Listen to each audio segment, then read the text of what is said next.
Calatrava. Have Linay Sang Calatrava. And the number that Linay Sang Calatrava has chosen? I have picked number 8. Number 8. Question number 8. And it's from Digicast Negros, Miss Barbara Mijares. How would you market Negros Occidental to both local and foreign tourists?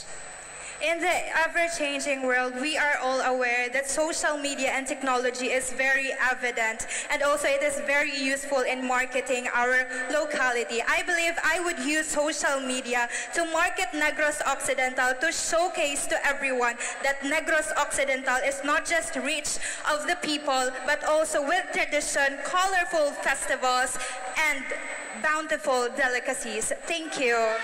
Thank you so much, Linay Sang Calatrava. We would like to inform all of our candidates that they have only 30 seconds to answer each of our questions. At the heart of Calatrava's cultural landscape lies the enchanting Lilas Pandan Festival, which is a testament to Calatrava's rich agricultural legacy. We continue to honor the hard work and dedication of the farmers of my beloved home, Lungsod, Sang Calatrava. From the municipality that houses the friendliest monkeys and the home of Lilas Pandan Festival, let me present to you my beloved municipality of Calatrava.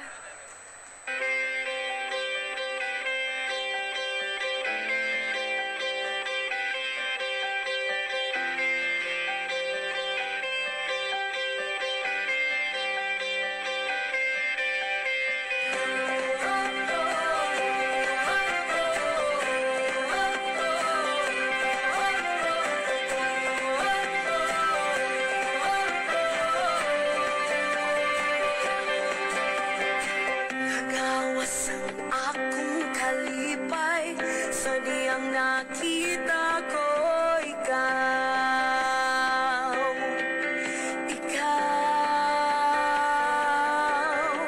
wala tiri dito, puno pasalamat, karon ang iyaka, ikaw kapanguna,